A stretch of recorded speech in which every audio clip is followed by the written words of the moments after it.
Hey, this is Danny Eny with Firepole Marketing, and you're listening to Stephanie O'Brien's Moved by Purpose podcast.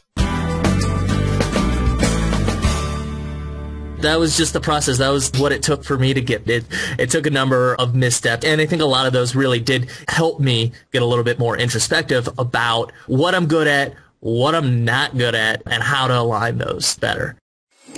Are you longing to know what your purpose is? Are you on the wrong career path? Do you feel like there must be more to life? Don't worry, there's hope. It's time to be moved by purpose. Now your host, Stephanie O'Brien.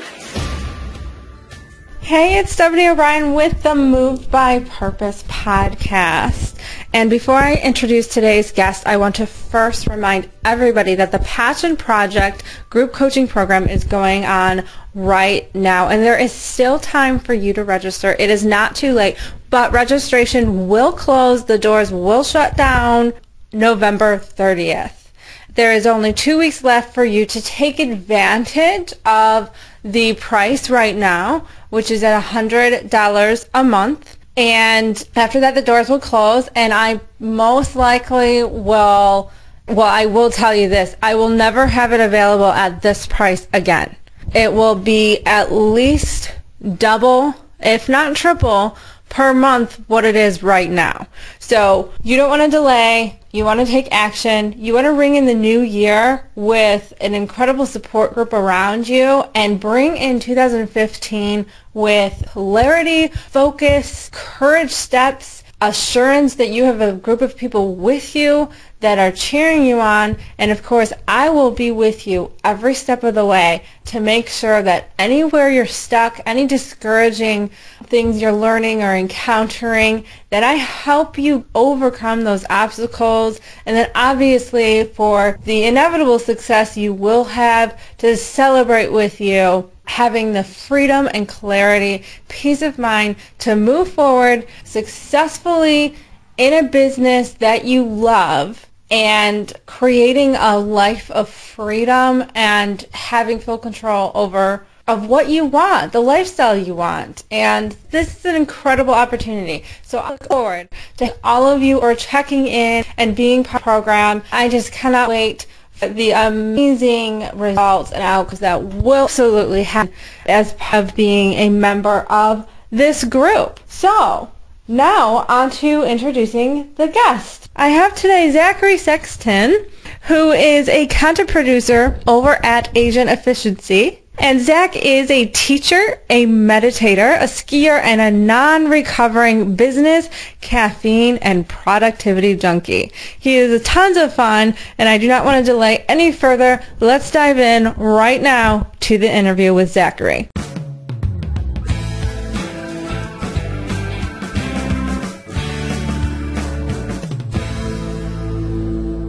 Welcome to the show, Zach. It is very exciting to have you on today. Hey, thanks, Stephanie. It's great to be on. So I would love to hear more about your work history. What led you to starting Asian Efficiency? Did you have traditional work ever, or did you know right out the gate that you were kind of a entrepreneur at heart? So growing up, I always wanted to start my own business. I thought it just seemed something like fun to do. I'd be able to control everything and make lots of money. And that's something I started with in college. I studied economics and business.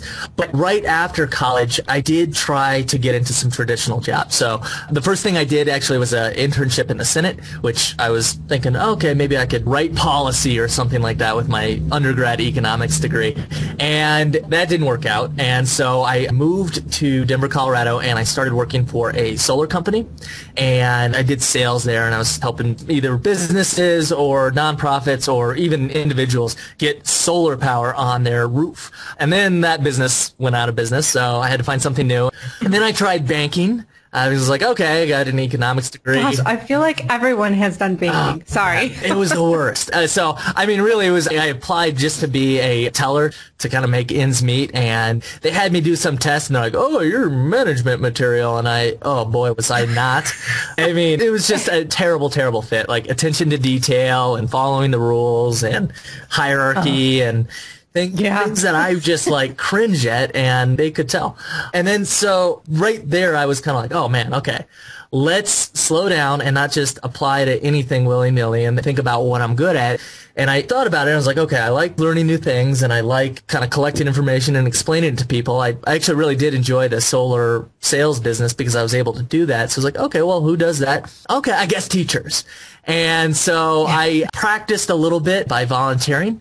And I volunteered at a place that helps new immigrants from different countries around the world get acclimated to the United States. So I taught some English there. I also taught financial lessons, like how to open a bank account and things like that. I was like, oh man, this is really fun. This is really rewarding. I had a lot of cool experiences doing that. So I was like, okay, I think I might be a teacher. And so I just looked around. I'm like, okay, how do you get into teaching? And I found this program called the Denver Teaching Fellows, where you tutor students 2 to 3 on 1 at a time and teach them basic math skills. So either doing remediation, or if they're already there, just push them to the 10th grade or something like that if they're 6th graders.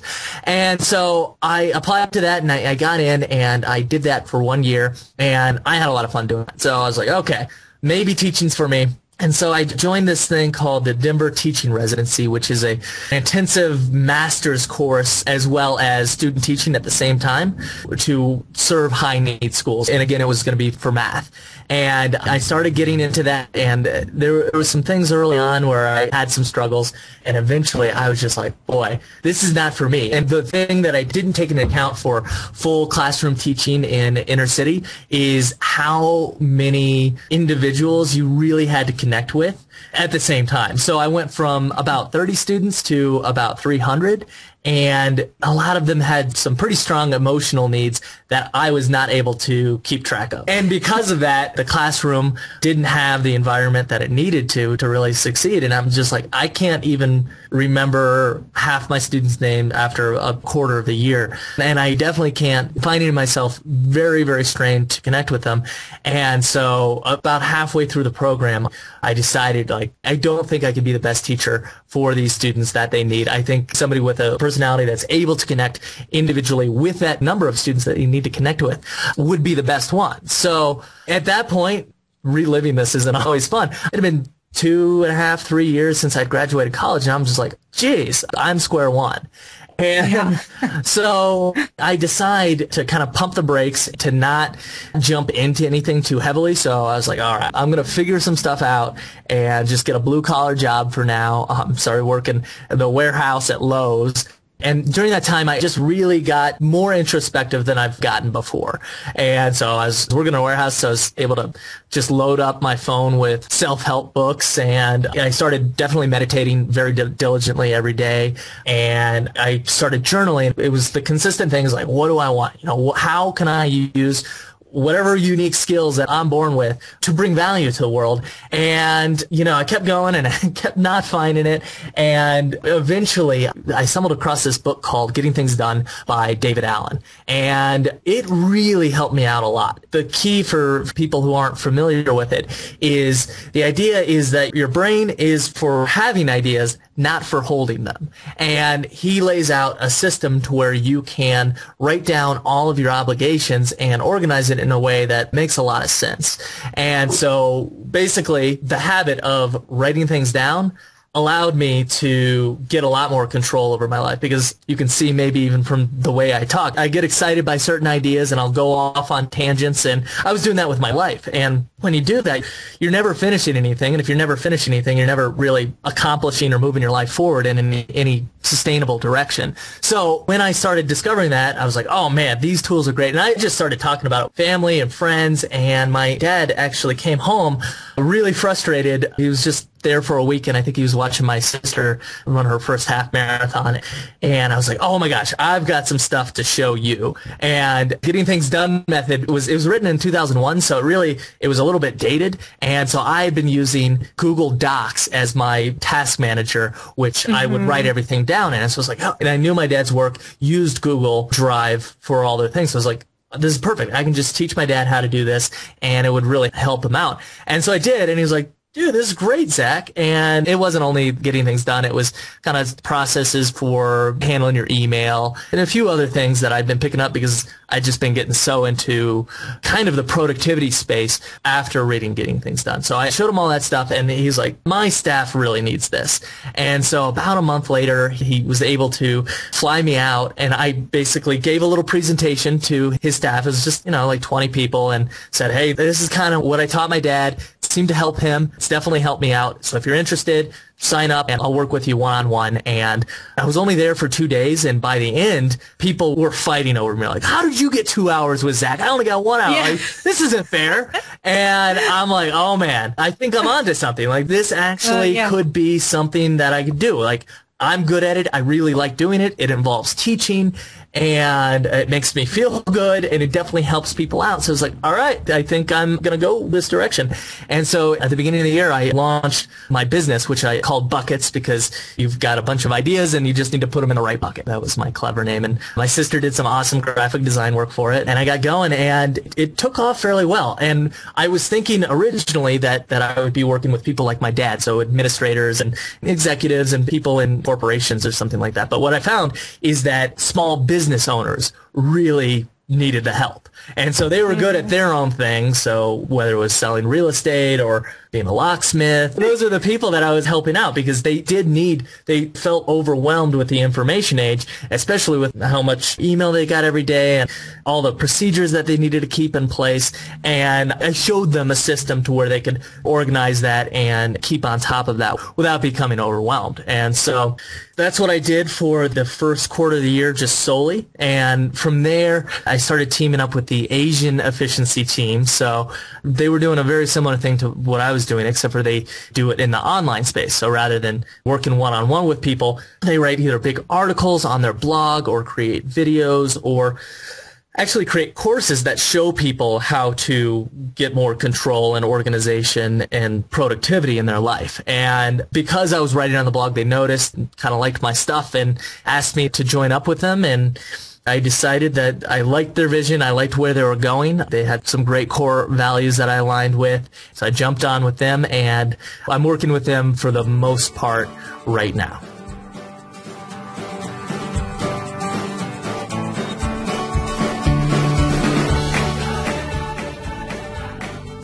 That's awesome. And there are so many things about your story that I could relate to. And I know that the person listening probably resonates really well with your journey and your story.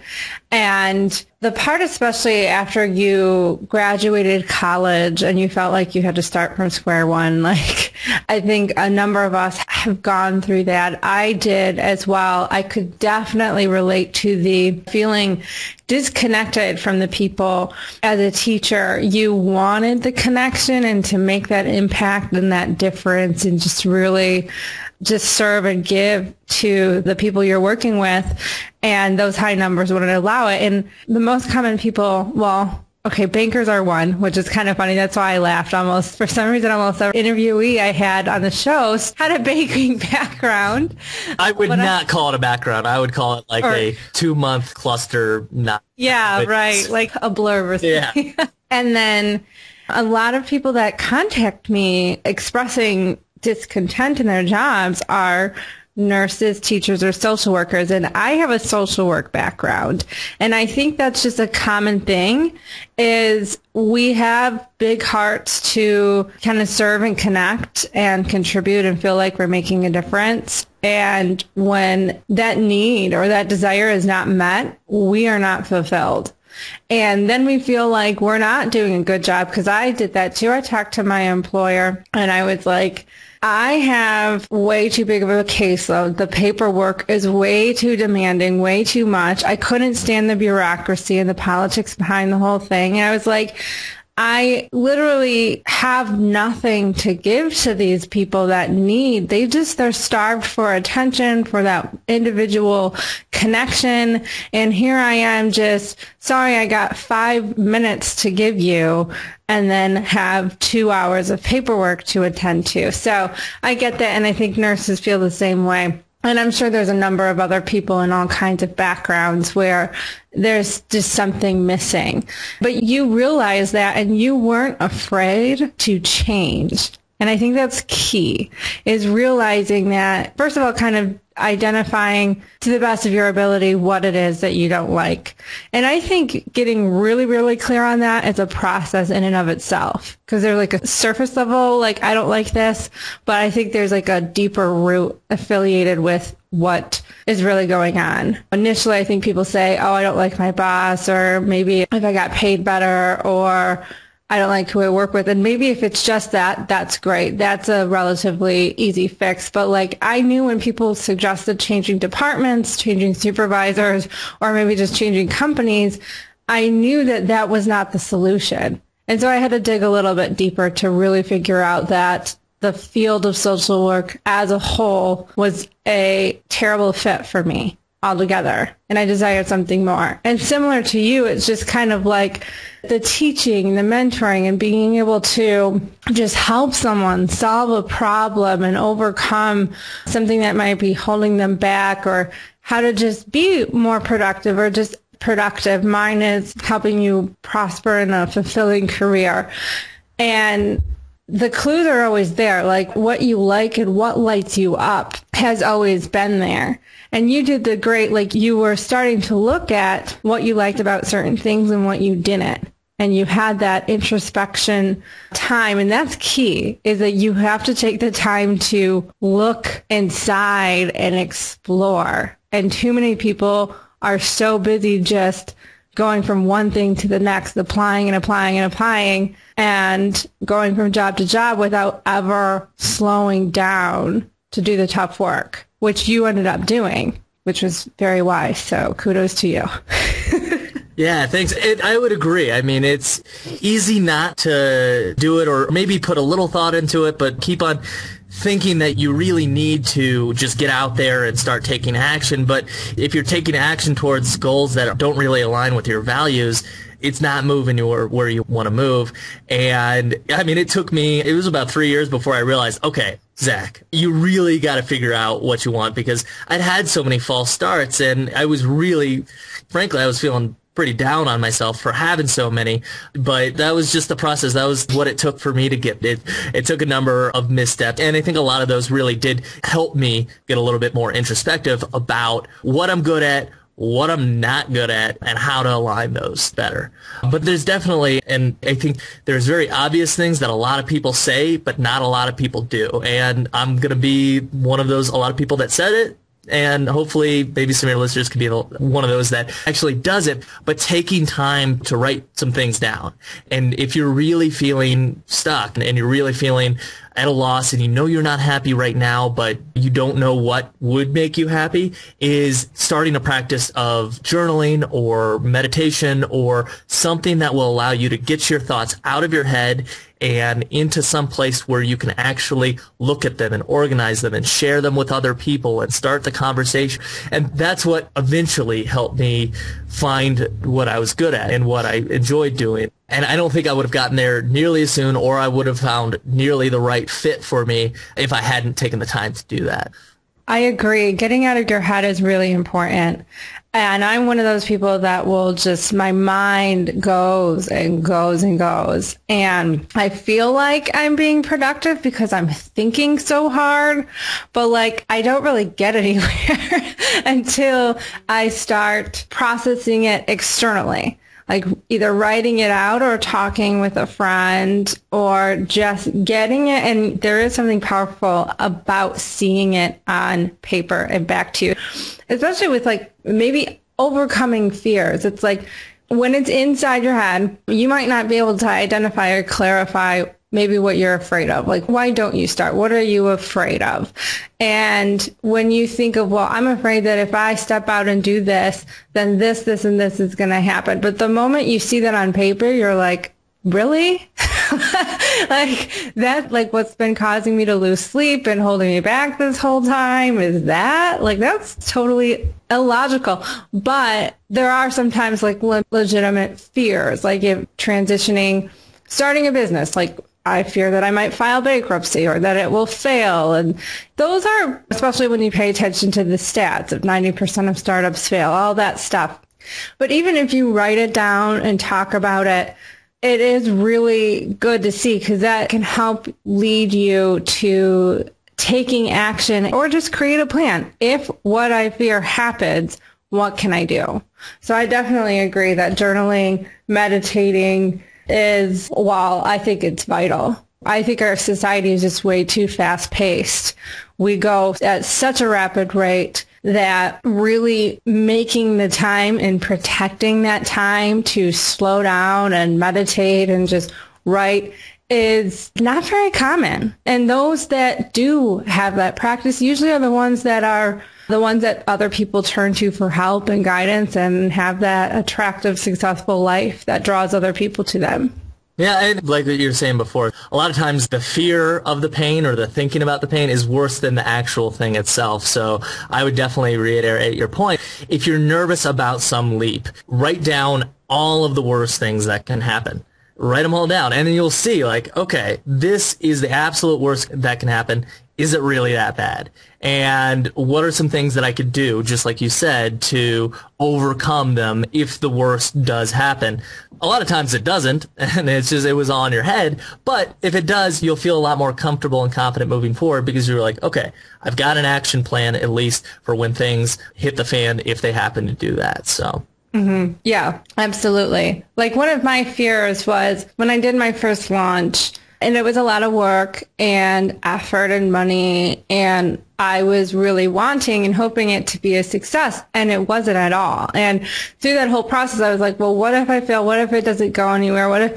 And then I was like, what if I have to go back to corporate and I lose my house and all this horrible stuff? And I'm like, well, what if all of that does happen? I was like, I'm still alive. I'm still going to be okay. I'm not alone. I'm not going to end up homeless. Going back to return to work isn't the end of the world. It does help tremendously when people are facing some legitimate fears. And I think that's what really holds a lot of people back from moving forward into doing what they love. Or I don't know if you see people, if you're working in productivity, I don't know if you see people doing things that is not beneficial to them. If you notice that they have like really bad habits, and it almost seems like they're sabotaging their own efforts. And a lot of that, again, is just some kind of fear that they're giving way too much power to. So I think your recommendation of writing, meditating, doing all the introspective work is really key to just being productive and successful and powerful in life. I also find that the people that I work with, actually, a lot of them are somewhat rock stars in their own little field, and they're just trying to get that extra edge. But there are also people that are really struggling and are trying to do the things that you're talking about and just find themselves and find their passion. I mean, there's a lot of different ways you can go with it, and we keep on reiterating, write stuff down. But sometimes it's hard to see how you would put that into your daily practice, and I've got a specific way I do it, but I'm wondering actually how you do that. How do I write it down? Do you have a routine? Do you have a certain application that you use? Do you write it down on paper? How does it look for you? Because you've done this process.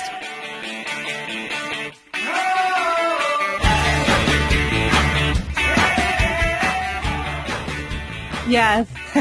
It honestly really depends. Okay, for some reason, my mind goes the most when I am driving. So writing things down is not safe to do. So I make sure I have a voice recorder app where I can just get it out of my head, get an idea down, capture what I'm going through, and just even saying it out loud.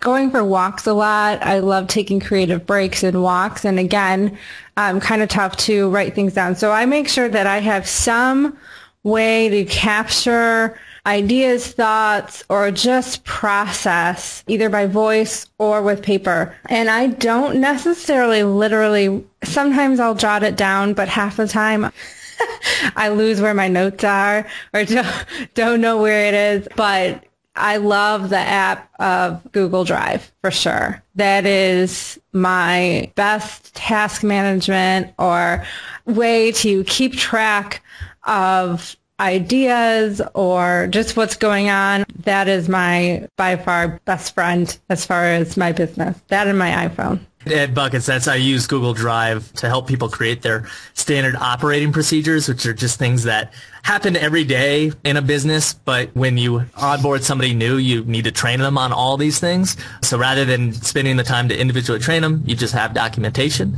And so that was great for that. So you record it. Do you ever listen to these recordings or put them down in another place or use them in any way? Or it's out of your mind so you're comfortable with it, with that? A lot of times it's just out of my mind, but sometimes I do review.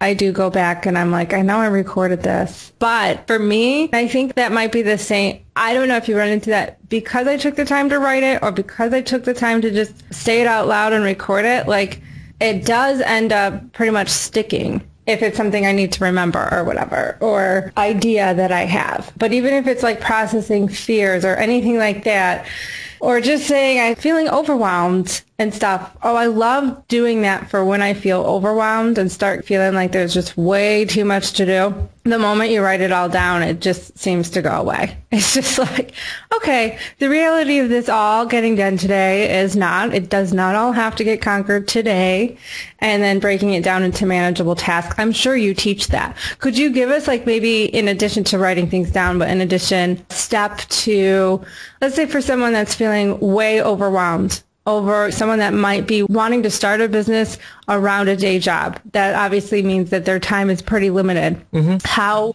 would you encourage them to be the most productive in the day that they have? So it's really prioritization, I think, is what I would give them, especially with more limited time. But we all have limited time and attention and also energy are things that we don't have in abundance. We've got so much each day and then we've spent it all. So what I would suggest is to plan your week out at least, because Asian efficiency, we plan our whole quarters out, and then we use this thing called agile development, which is really big in software, but it's starting to be used in other places of business where we plan the next 2 weeks out for the whole team.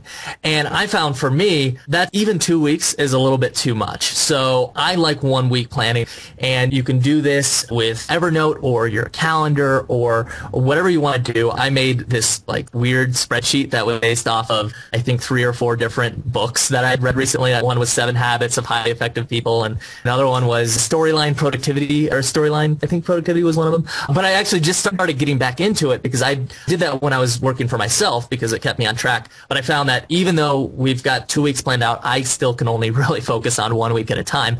And with that, I would probably do it on Sunday. That's the day you've rested up from the weekend and you're in the mindset to think about the rest of the week and to think about what you want to accomplish that week. And so if you're sort of base level, don't even have any ideas, it might be generate some ideas for a small business that I have, or get a domain and get a website going and start writing on that website, or whatever small steps that you think you can take that week after your work would be great. Usually for me, I like to think of 3 broad strokes that I want to do that week, and then 3 individual things that I want to do that day. And so if all hell breaks loose and I get nothing more than those things done, it's still been a relatively productive week that's actually moved things forward, rather than just kind of spinning one plate and then spinning the next plate. And if you sit down and you think about it in terms of, okay, next 5 days, what can I really get done? And what would be helpful? What would move me towards my goals? Just that process will keep you on track. And so, I mean, you could even use a note card sometimes. That's what people do, is say, okay, I got to get 3 things done today, write them on their note card, and just go from there. So you can do the same with your side hustle. You know, okay, I'm going to do these 3 things tonight, and I've got this hour to do it in. And if you've only got that much time, just make sure you're hyper-focused on that one thing, because it's really easy to be like, oh yeah, I also need to do a little bit of that and a little bit of that, and you might get 60-70% of the way of 3 or 4 different things, but you won't get completely done with anything. And if you don't get completely done with anything, you're not moving the ball forward. You're not taking action on your goal that will actually bring you closer to your goal. So that would be my suggestion, is to think about it, write it down. It doesn't have to be fancy. It could just be a note card, and plan out your week. And that definitely helped me get significantly more done every week. Yeah, I totally agree. Note cards are my favorite too, which is why I have them all over in almost every room in my house with a pen. Another thing too that I heard Pat Flynn say, which helped me when I was building my business around my day job, which was you do have to leave to go to work, but your head is probably so full of the millions of tasks that you need to do when you get home. And so he said to say out loud, like right before you leave, is like, the first thing I will do when I get home is, and it could just be something as throw a load of clothes in the wash. And for some reason, that just really stuck with me. And also, triggers too can help that I found. For me, doing the dishes was a productivity trigger. For some reason, it got me into work mode. So it also was a trigger to transition my mind from, okay, day job is over. Now it's time to work on the business. And so I would always make sure that I would leave dishes in the sink for me to work on. And it did. It triggered my mind to go from one thing to the next. So I find those little kind of things help in a way as well. Yeah, they're definitely, before we started talking, I was writing an article about habits. And to form any habit, actually, habit's not just one thing. It's 3 different parts. And the first part is that trigger or that cue. And then there's the routine, and then there's the reward you get from it. And so if you're trying to start a new habit, like working on your side business, it's often best to trigger or cue. And so if you already do something every day, like you already wash the dishes every day, you can just stack that new habit on top. So if your goal is to just drink a little bit more water in the morning, when you get up and go to the restroom, that's a lot of times the first thing you do, that could be your cue or your trigger to drink a glass of water. So you've already got a lot of habits out there that you already do pretty much unconsciously. And so if you take the time to think about, okay, where are these things that I do? And maybe they have a way of stacking it. So maybe whenever I get back from lunch, I can email one person in my network that if I'm trying to grow my network and start a business. So that idea, especially washing the dishes, walking the dog, anything that you already do, it makes it so much easier to put a habit just right on top of that because you already have a pre-made cue that you don't have to come up with or create. And so that might be a good idea for that note card exercise or the journaling exercise. Maybe it's first thing in the morning, or maybe it's last thing at the evening, or maybe it's right after dinner. But if you set a time and a preset trigger for it, it makes it a lot easier to start doing whatever you want to be doing consistently. And that consistent input, that consistently doing something is the way that big things happen. And they don't usually happen just after one day or 1 week or 1 month of consistent action. It actually takes months and years before a business will grow and be self-sustaining, or your body is in a place where it's just full of health, or your relationships are at a place where you're really happy and people in your life are really happy. It takes that consistent feedback of doing it, and if you can stack your triggers, then that's a great way of doing it. Love it.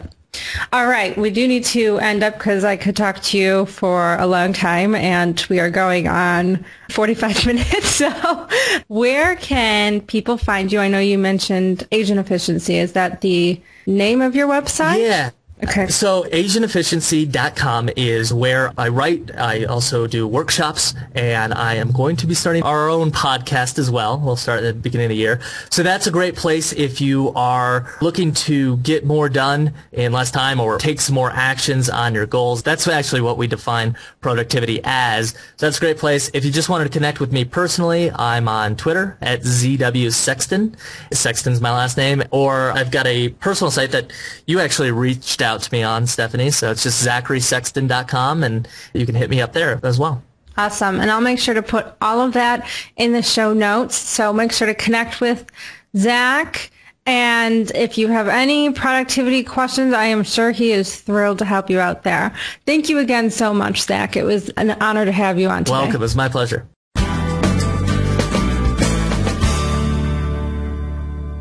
If you're really feeling stuck and you're really feeling at a loss and you know you're not happy right now, but you don't know what would make you happy, is starting a practice of journaling or meditation or something that will allow you to get your thoughts out of your head and into some place where you can actually look at them and organize them and share them with other people and start the conversation. And that's what eventually helped me find what I was good at and what I enjoyed doing.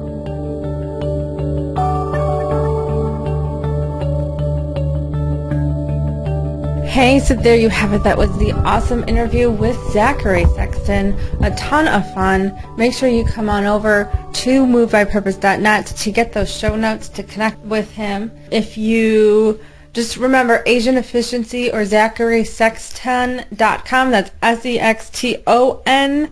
And once again, reminder, November 30th deadline for the Passion Project Group Coaching Program. I am also in the beginning of the launch for Purpose Pursuit. So if you are curious about that program, that is more for those that don't necessarily know if they want to start their own business. They're going to be happy just finding something that's happy for them, that's meaningful for them. It doesn't necessarily have to be focused on how to start a business and all of that. Purpose Pursuit is for you. That deadline is going to be probably end of December, right around Christmas time. So make sure that you check that out as well. I am more than happy to answer any questions, but right now, Passion Project, that is the one where the deadline is very fast approaching, so don't miss out. Come on over. I'll see you over at movebypurpose.net. And of course, remember, I'm going to do a new sign-off. So you all have heard me, you've been with me for a while, and you know that I am a big person of action. So if you're stuck and you don't know what to do, just do something. So I'm going to start saying that. Just continue learning, but then start getting out there and taking action to learn even more. Action is where the clarity comes, not thinking, not processing, not pondering or wandering. It is getting out there, doing something, and learning whether that is a good fit or whether that is a terrible fit. Either way, it is getting you closer to clarity. So, once again, I will talk to you all next week, and make sure that you are getting out there and just do something.